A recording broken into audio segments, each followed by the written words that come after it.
Well, hello, and welcome to my latest video. Yes, I'm on an adventure.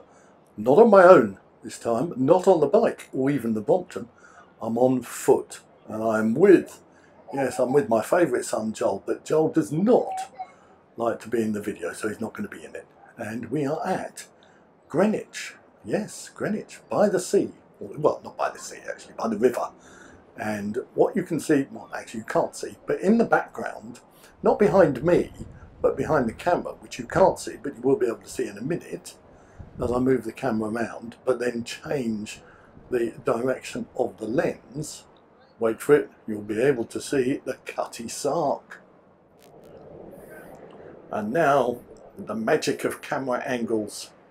There you can see the famous decaffeinated tea clipper, the Cutty Sark. And that bulbous dome-shaped thing is not the O2 Millennium Dome. It is the entrance to the Greenwich Foot Tunnel, which goes under the river Thames, this is, to the other side, and there you can see the other exit from the Greenwich Foot Tunnel. And now we set off on our journey around the Thames to visit the O2. Come with us. Right, there is the Cutty Sark. You'll be glad to know, actually you won't be glad to know, they actually just fell over. Fell off the step. Some very kind people came up to me and said, "Are you okay?" And I said, "Check the phone." Unfortunately the phone was not recording at the time, so there is no video of it. You're just going to have to trust me that it did actually happen. And now we've reached the Royal Naval College, which is where they used to teach the art of navel gazing, which was very popular back in the 18th century. A lot of navel gazing used to go on, and still does. There's a cyclist there.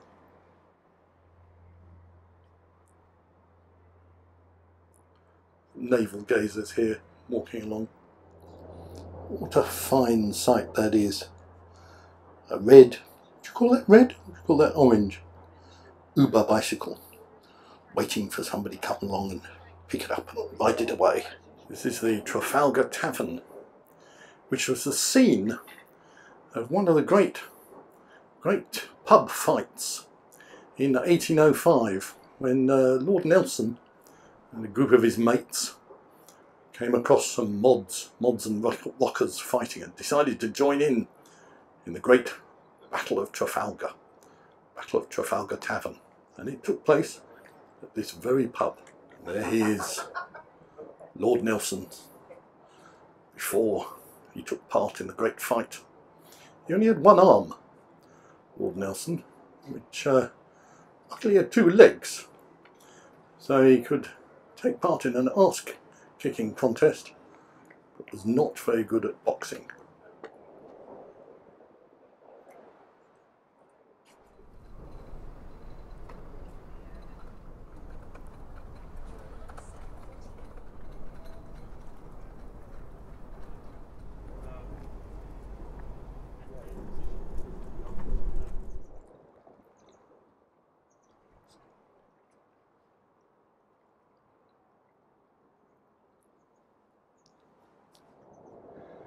And now we gaze across the river, looking towards our ultimate destination, which is the O2 Arena, which you can see there, like a giant porcupine?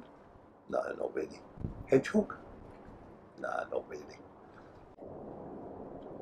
Can we see people doing what we are planning to do?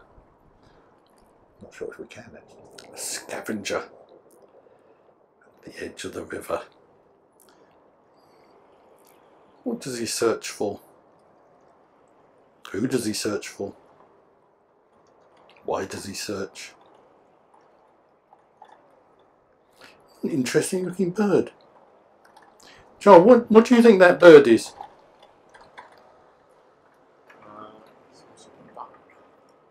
Can you see it? Right. He's heard us talking about him.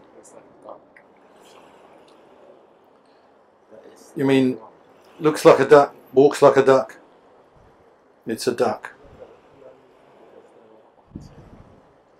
Well, if you see one duck, do you see more ducks? Is that what you're saying?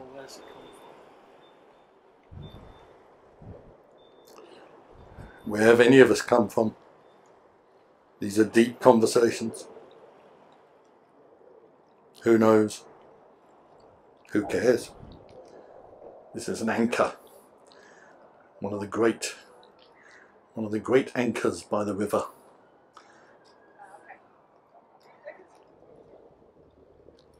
Now Joel is far more observant than I did. It was Joel who spotted the duck, if it was a duck. And it was Joel who spotted this memorial in this little gardens by the river, with, in the background, the O2 Arena. I was just discussing with Joel about these places, which are attractive, but I find quite soulless.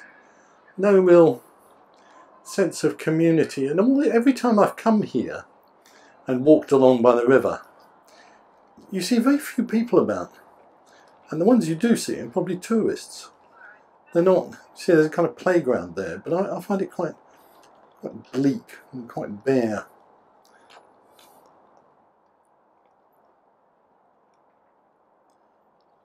But then you may think that doesn't matter. You may think, well, I don't want to talk to other people anyway.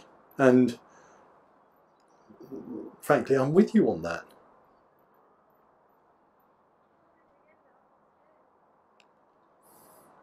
There's a community. Man with a dog. What more do you need for community life apart from a man with a dog and an orange and blue block of flats? Ancient ship spars here.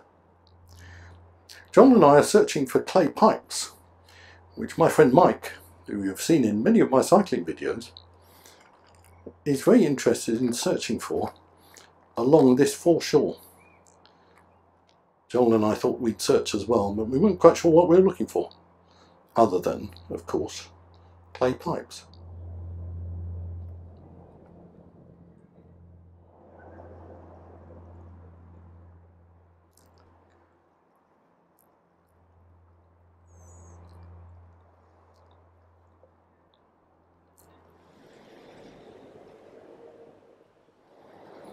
A sandy beach.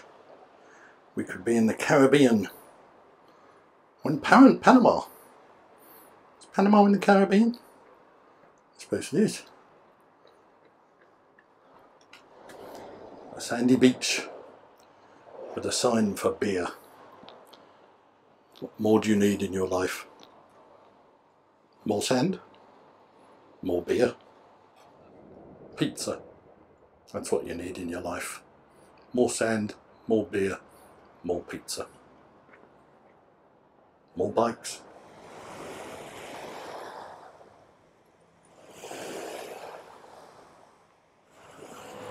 Now we're walking out onto this kind of pier or jetty thing. I'm in a bit of pain, got to be honest.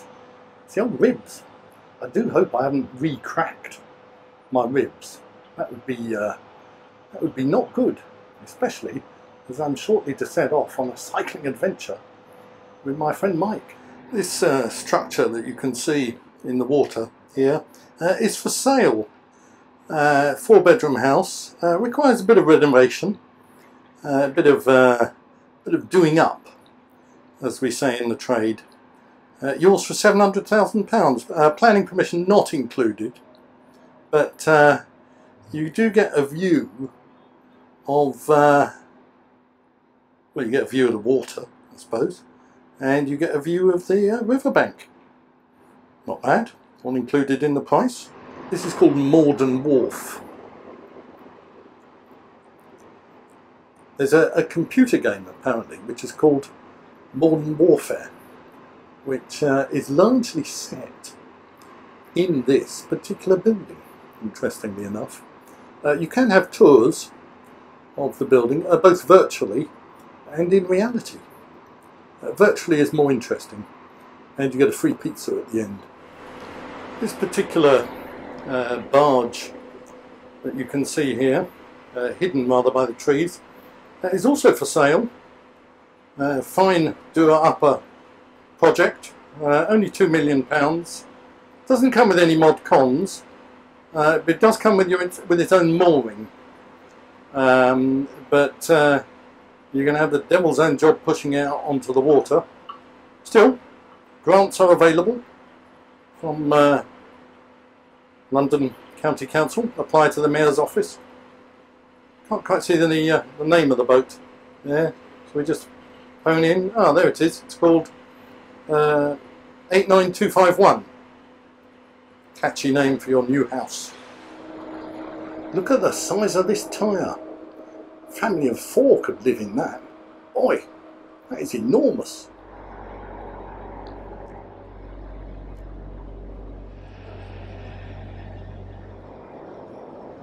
A working boat on the river. What cargo does it carry? Where does it go, this cargo? Is it silks? Is it diamonds? Steel girders, perhaps? Toys for the youth of today? Laptops? Smartphones? Who knows? Who knows how the ship of capitalism sails on the great blue sea or the river?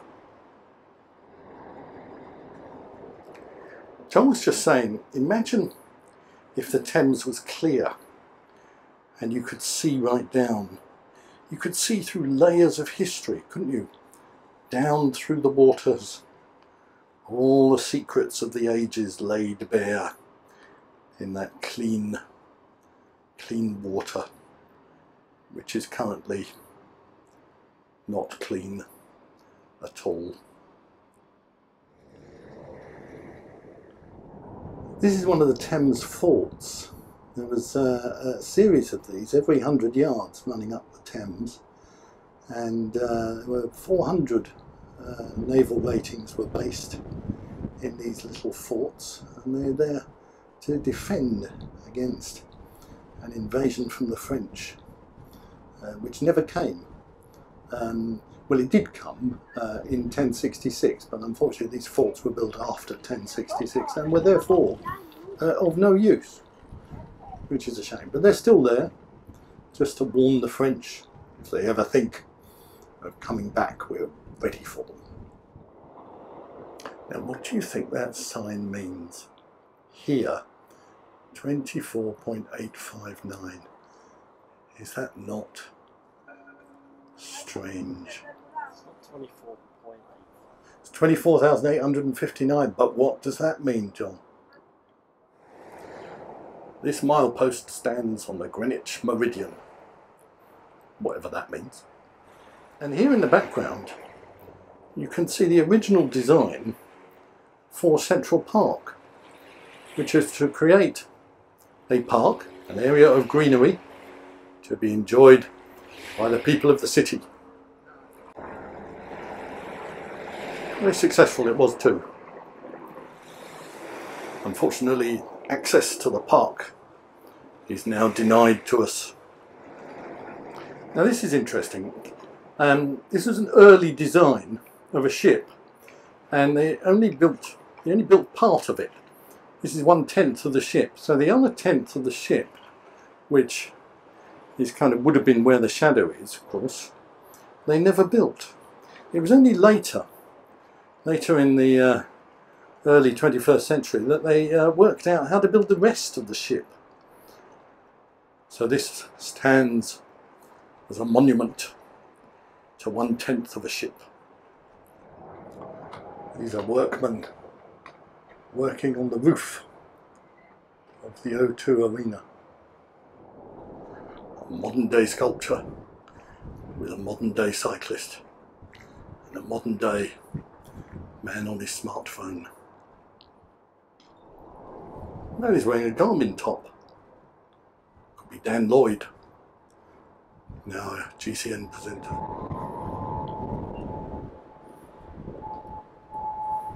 I wonder if that's some kind of exercise. What do you think? She's doing reps. She's picking it up, carrying on. This is Wout van Aert's bicycle from the Peyre Bay. As you can see, it suffered some damage to the wheels while going over the cobbles. And in the background, this cathedral designed by the great Catalan architect Gaudi, with this very unusual and frankly quite ugly design on the outside. And these people are heading up to Everest Base Camp, which is something that Joel and I, yes folks, Joel and I will shortly be undertaking. Assuming I haven't cracked my ribs, of course. I'm not quite sure what I think about Gaudi's architecture here. Do I like it? Do I not like it? Graham Taylor used to live here. Do I not like that architecture, he used to say. There's Graham Taylor there, cycling past. I suppose you get used to it. I don't know if it's like this on the inside. Probably not. So, we nipped into Five Guys named Mo, and Mo very kindly served us some fries and a strawberry shake. And now we are getting ready to walk across the O2. Yes, we're heading up to O2 Base Camp in about 10 minutes. But they do say cameras are not allowed, so it's quite possible there will be no filming taking place, although surely they can't take your phone off you. I mean, how would one survive without one's phone?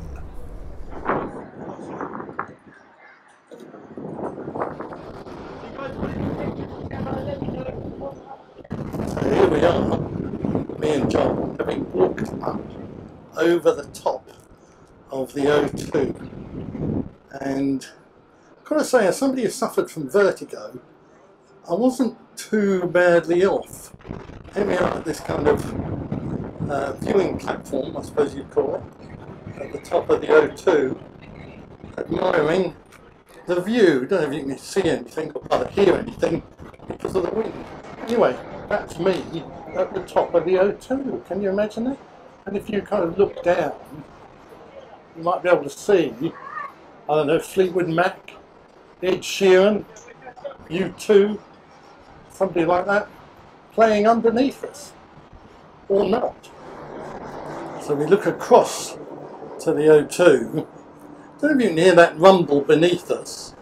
That's Guns N' Roses currently, and they're leaving on a jet plane.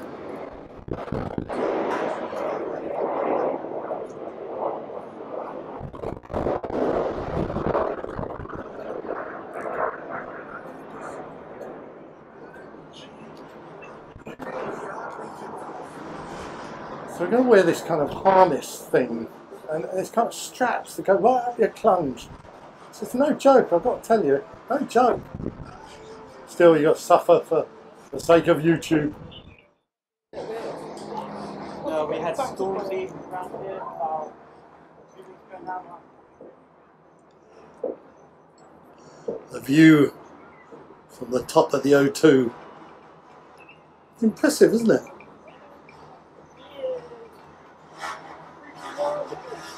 This is using the GoPro, of course, so everything is a lot smaller, a lot further away. There's our guide there, very friendly, very helpful chap.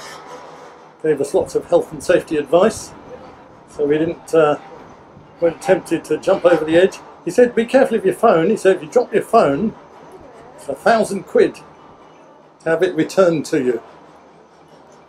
Not sure if that's the same if it's an Android phone. I can see that being the cost of an iPhone 13, but Android phone seems a bit unfair, doesn't it? £1,000. Nokia, they'll probably do it for £2 bob. I'm the oldest on this trip. by about 30 years. The youngest is a boy of 7. He seems to be really enjoying himself.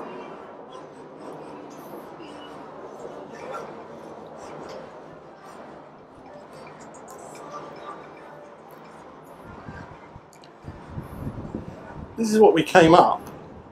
It's quite hard to give the impression of just how steep it was, and it's kind of rubber trampoline mat type of stuff. It does shake.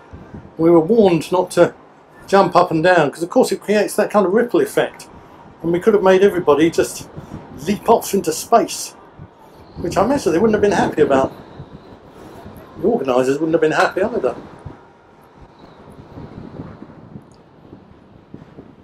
It says here, I'll read this out to you in case you can't read it. Congratulations, you've just scaled the heights of the O2. Take a moment to catch your breath, then enjoy the view. Your adventure at the O2 has just started. Actually, I would have said it's probably just about finished. And you're in good company. It says, Prince packed the arena of 21 nights over in 2007, spending 52.5 hours on stage, playing a total of 504 songs to audiences of over 500,000. And the great Andy Murray's serve has sailed narrowly past the ATP umpire's nose here on more than one occasion. But not anymore, I fear. And not anymore for Prince either. So this is the kind of walkway that we came up, although this is on the other side of the O2. And you can't tell here, and we weren't allowed to film, but it was a 30% incline. I mean, I don't know if Julian Alaphilippe or Tadej Pogacar could have climbed up there on their bikes, but, you know, it was a struggle. I tell you, it was a struggle. But I managed it for the sake of YouTube. So, having climbed over the top of the O2, Joel and I are now about to mount the Emirates Cable Car. Come with us on this journey. We're about to board the Emirates Cable Car service. The excitement is building. It's quite a big queue actually. If I was in charge, I'd force 10 people into each one of these cubicles. But we've paid £5 each way. I thought it was free, having a freedom pass. And the man in the cubicle is not having it. He can say you can pay full price like everybody else, you cheap bastard. And so, that's what we're going to have to do. So me and Joel are about to make the leap. Here is the leap. Here is the door. Joel is first. Yes, I'm in. I've managed it. Yes. And now we have this horrible music. You should do this the whole way. Only if you talk to me.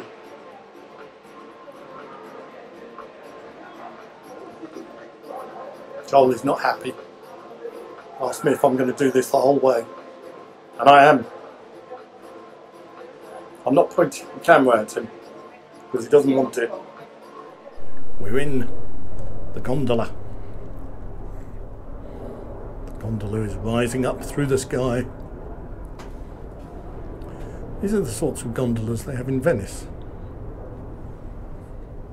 Our gondolier, just one cornetto, is singing along as we sail over the river. It's a bit bumpy. There goes a gondola past us.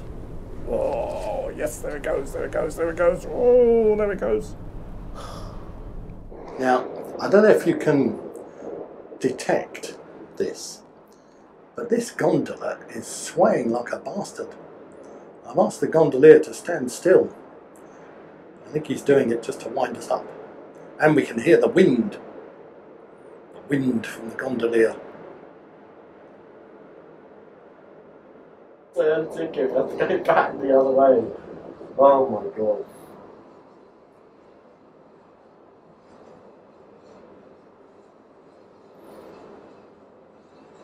So I don't get what we do for the round trip. Well, we get on. Maybe we can just stay on. Look at that one in front of us, how much it's swaying.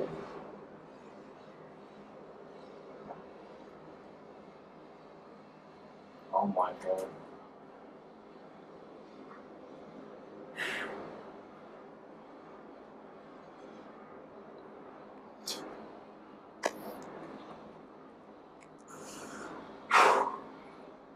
It's high up, but we're enjoying it. We're enjoying the view. We've seen an oligarch's boat. I'm not sure you'll be able to catch it with the GoPro.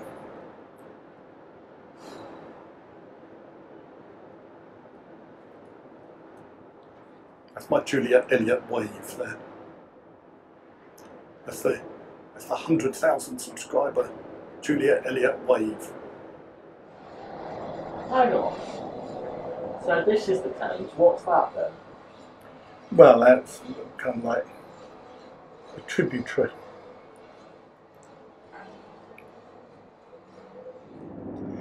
And so, as we come into land, it's time to bid farewell from Joel and myself from our great adventure, climbing the O2, and then we climbed on board this gondola with the gondolier, and we head back down into Greenwich as the phone runs out of charge, so we can walk back to the Cutty Sark, scene of my falling over, to catch the train to home. If you've enjoyed this video, enjoy this video. Please like, please subscribe, please tell your friends, and watch, if you have a year or two to spare, the rest of my videos. See you next time.